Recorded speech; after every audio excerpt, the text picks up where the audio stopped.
Imagine you worked hard, saved your money, and finally found the vehicle of your dreams. A classic 1977 Chevy truck, restored, gleaming, the kind of ride that takes you back in time. For my client Mark, this wasn't just about buying a truck. He had recently lost his brother, and with the inheritance he received, he wanted to purchase the dream vehicle they had always talked about.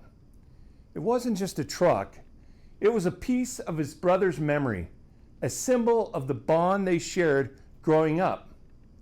But what Mark didn't know was that he was about to walk straight into a trap.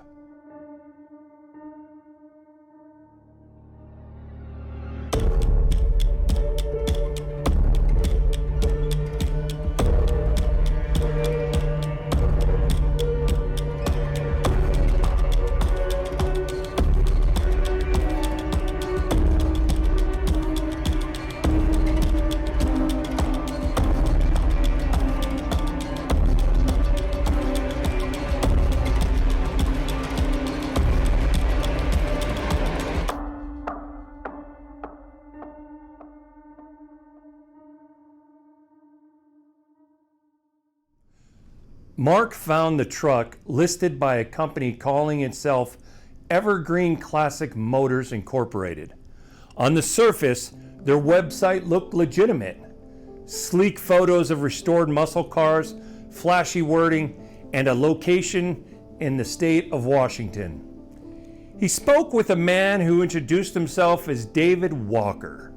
Polished, confident, the kind of salesman who knows exactly what to say to make you feel comfortable.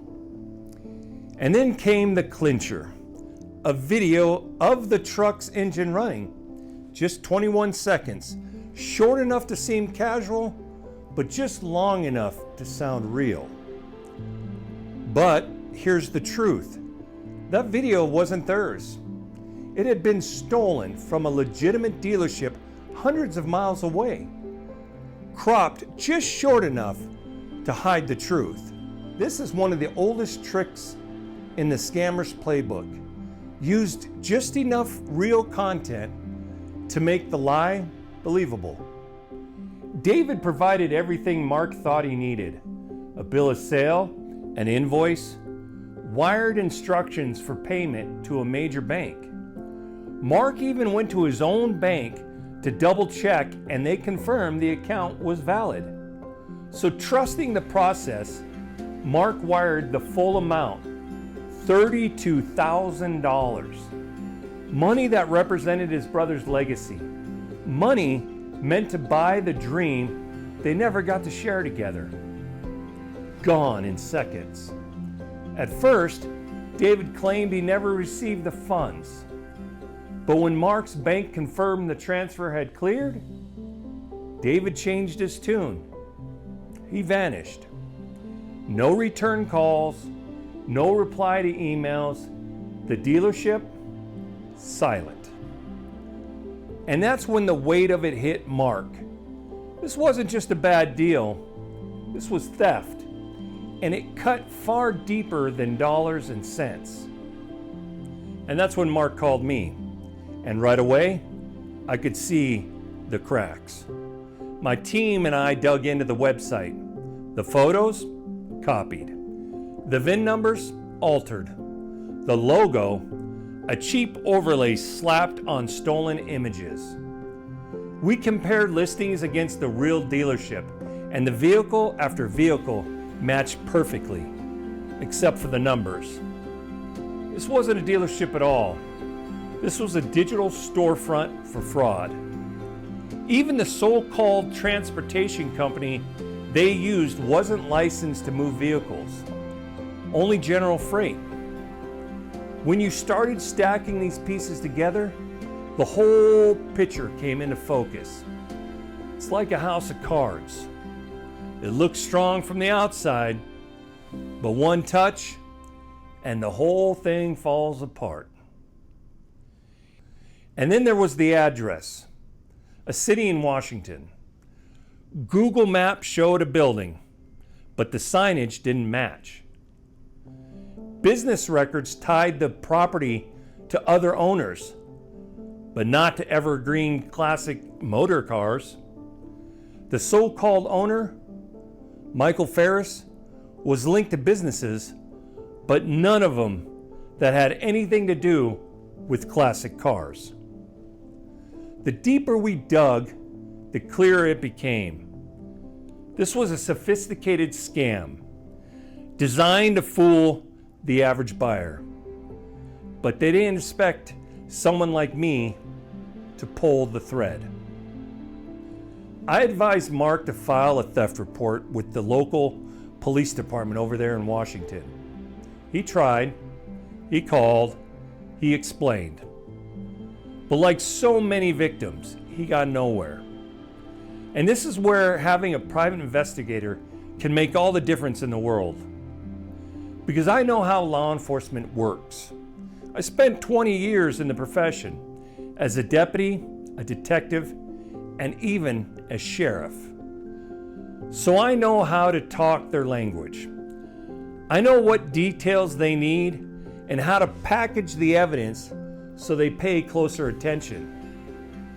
Where a client's voice may go unheard, I can make sure the case gets pushed forward. So I picked up the phone and I called them and I explained the situation. I laid out the evidence and pressed for action. At this time,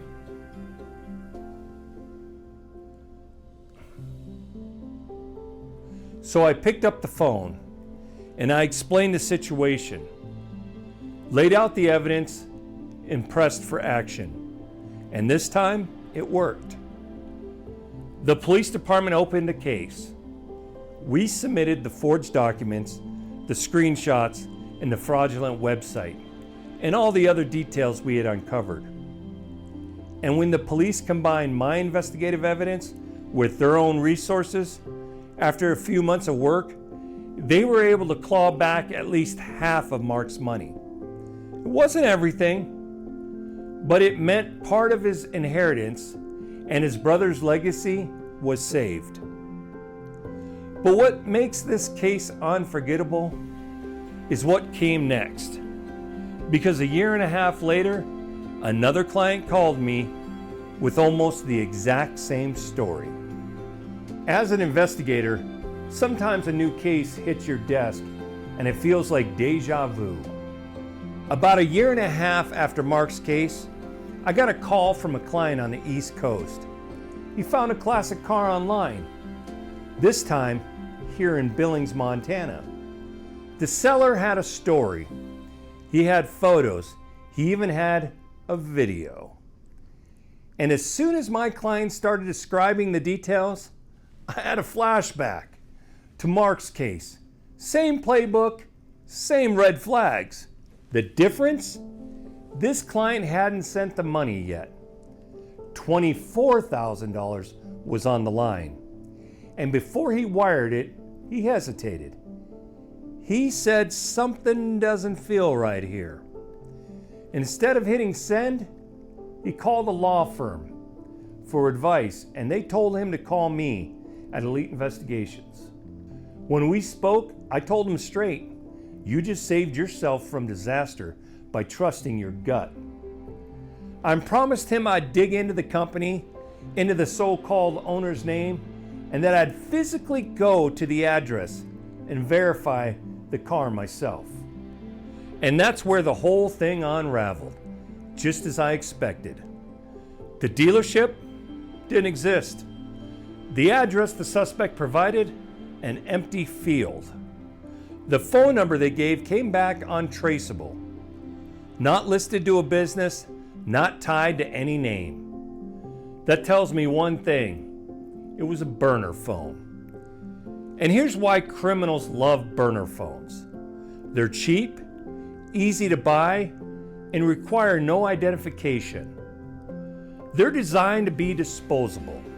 A scammer can use one number to hook a victim, and the moment things start to look suspicious, they toss it in the garbage and buy another one and vanish without a trace. That's why investigators like me pay close attention when a number comes back unregistered, because it's usually a sign that a person on the other end is hiding something. And sure enough, when my client told the seller he wanted to send a friend over to look at the car, that friend being me, the seller agreed without hesitation.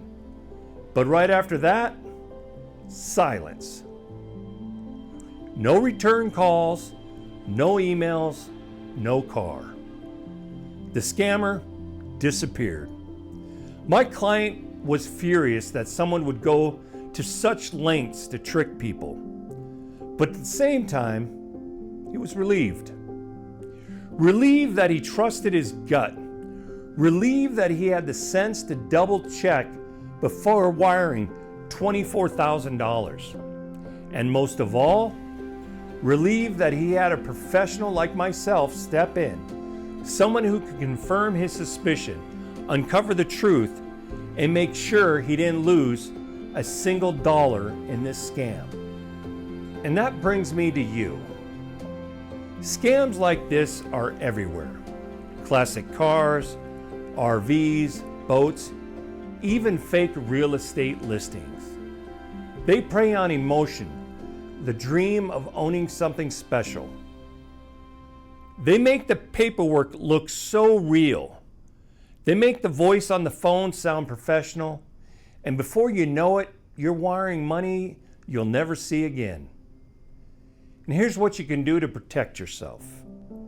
Never wire money without in-person verification. Cross-check VIN numbers. Verify the business through the Better Business Bureau or state records. And if the deal looks too good to be true, walk away. Because scammers don't care about your dreams, they only care about your money. This case is a reminder that not everything online is as it seems. Scammers are getting smarter. They're using stolen photos, fake documents, and even doctored videos. And AI is just going to make it even worse. Mark's story and the case that followed a year and a half later show that scammers don't just disappear, they evolve and they continue. I want to thank you for watching. And if you're watching on any of my social media, please like and subscribe. It really helps a lot.